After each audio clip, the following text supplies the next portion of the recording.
Okay, welcome back everybody. So now we're gonna do the proof that we wanted, which is that kappa times kappa equals kappa for all infinite cardinality kappa. Okay, and the proof is gonna be somewhat similar to the one we saw before with kappa plus kappa.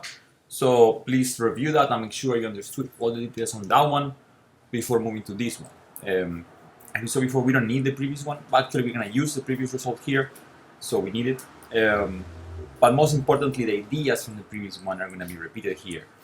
And I'm going to go a bit quicker through those and just pay attention to the new things. Okay, so we need to apply Zorn's lemma again.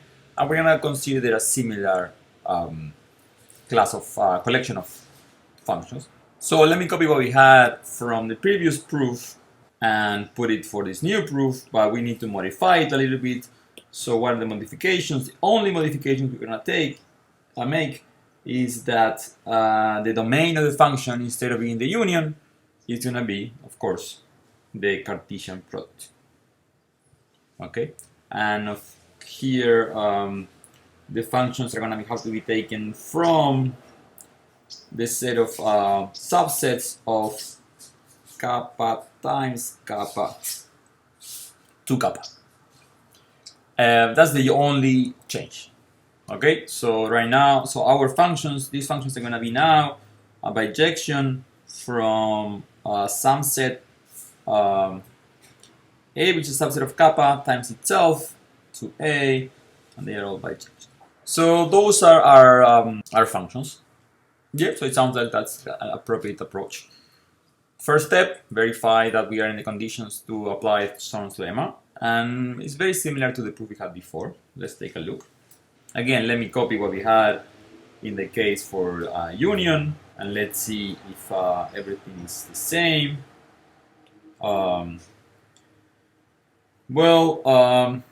Again, we take a chain. The union of chains of a chain of functions is a function. The union of change of one-to-one functions is one-to-one. The range of the union is going to be the union of the range. It has to be a subset of kappa because they're all subsets of kappa. Same as before. The domain is the union of the domains, and each domain now is not the union of the ranges, but the ranges times themselves. And the same thing applies. The union of something times something is the union of the something times the union of something. Makes sense? So that's what we get. So it satisfies all the properties that we need to be in the collection, so we get that the union belongs to the collection because it satisfies all the properties. So that is the chain property. So that's exactly the same. Now we need to apply Zorn's lemma. Okay, let's copy that too. We're copying this from the previous slide. Okay, we apply Zorn's lemma. We get a function that is maximal within this collection A, and we know that the range is called the range calligraphic A. And then what we know is that the domain is A times A in this case. Yeah, so that's all good. And now we want to see if the maximal is good. Again, we have the same observation we had before, that if this set A was all of kappa, so in that case it would be done because we get a bijection between kappa times kappa and kappa, which is what we are trying to prove. Good. Actually, we had a better observation after that, which we made. It's the following. If cardinality of A equals kappa, then we're done, right? Because we will have that kappa times kappa is the same cardinality as A cross A, which is the same cardinality as A by our maximal function that we have up here, F, and then that will be the same cardinality as kappa. By the same argument we did before. So if we don't need, well, if it was everything is very good. If it's the same cardinality, that's enough to show what we want. What we did before is to show that all the A that did not need to be all of kappa, and that's still the case. We show that if what is missing is finite, will be done because the cardinality of A will be the cardinality of kappa if it's only finitely many things missing. That's not going to be the case here. So let me draw a little picture.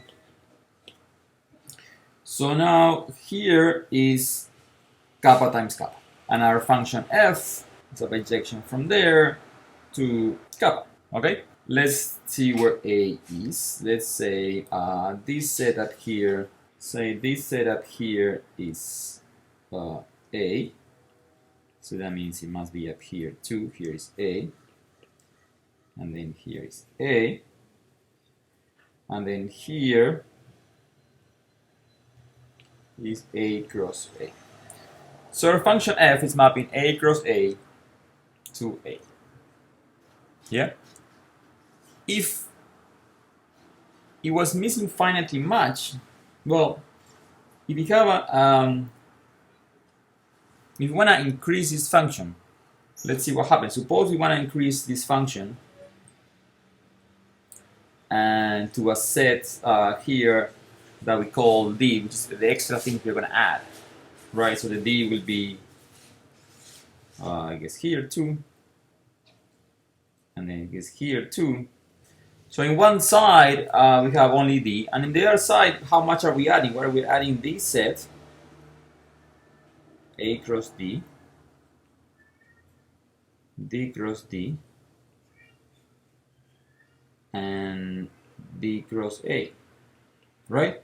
So what I'm saying here is that A union D times A union D is equal to A times A union A times D union D times A union D times D, right? And then this is the part that we had before.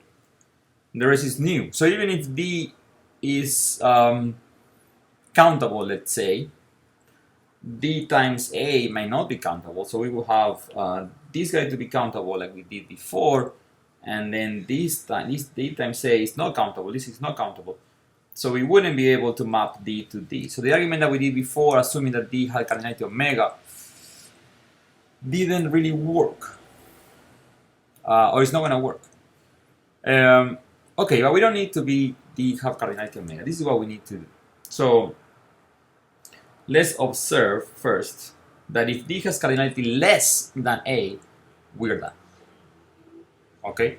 If cardinality of kappa minus A, of everything that is missing, is strictly less than the cardinality of kappa, then cardinality of A will have to be equal to the cardinality of kappa.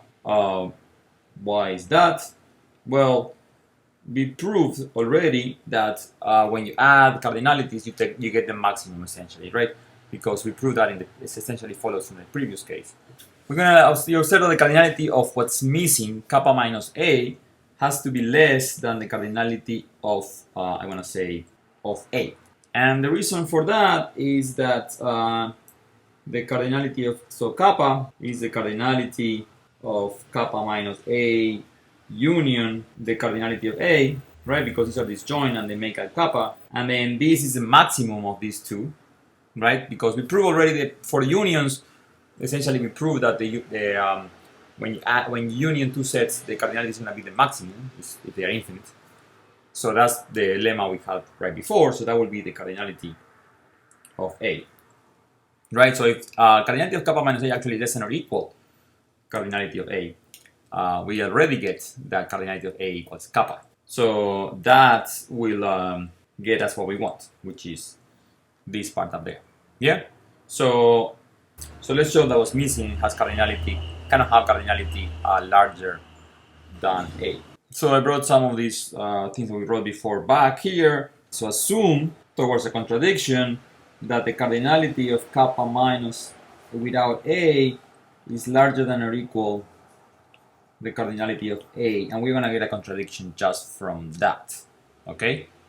So suppose that's the case. So that means that this part here, this part that we are leaving out of A, has size at least that of A. Yeah? So now we can do, what we can do is we can define the D that we want. So what are we gonna define? So let D be a subset of kappa minus A of size same as A, which is equinumerous to A. Okay, so if you're assuming the cardinality is at least that of A, we can find a subset that is equinumerous to A. Okay. Remember that we know from this bijection that we have, we know from here that A times A is equinumerous to A. Cool. So okay, so we want to extend our function. So we have this f, and what we want to do is essentially define our function that extends f. So essentially, we want to map all these three guys to D, right? So what's missing is this thing that we wrote up here. We need to define a function now whose domain is A union D times A union D, and that's equal to A times A union all these other three guys, right? So we need the function from there to A union D to A, and it has to extend the f. So that means on the red part, it cannot do anything else than what f does. So f maps this guy to that guy. This is f. So what we're gonna define, this extension, let's call it h, is gonna map the rest to D. Why is that we can do that? Well, let's see what the cardinality of D is. So we know D, or what's the cardinality of these things that we are missing? We are missing A times D union D times A union D times D. All of these guys have cardinality A, the same as A, right? Because D is equinumerous to A. So let's just, this is equinumerous to A times A union A times A union A times A. And A times A we know is equinumerous to A. So that's equinumerous to A union, this is disjoint union now, A disjoint union A 3 times. But A is infinite, so we already know if you add it twice, you get the same as A. You add A once more, you get the same as A again. That's equinumerous to A, which is equinumerous to D, right? So but we know about, by this fact that we know about A and D being the same size, we get this, that all this blue part is also equinumerous to D. So that's how we get our bijection, because now we have an equinumerosity between all these three blue squares and D up here. So that's our h. And then we define h, extending f, and then we do the same as we did before in the other video. So f together with h form an extension of f, which belongs to our collection A. So this contradicts that A was maximal, that f was maximal, okay? And that contradiction comes from this assumption.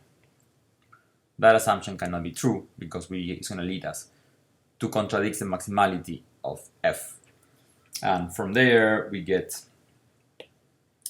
that the cardinality of kappa minus A must be less than the cardinality of A, and therefore the cardinality of A has to be the same as kappa, and we are done. Good. See you guys next video.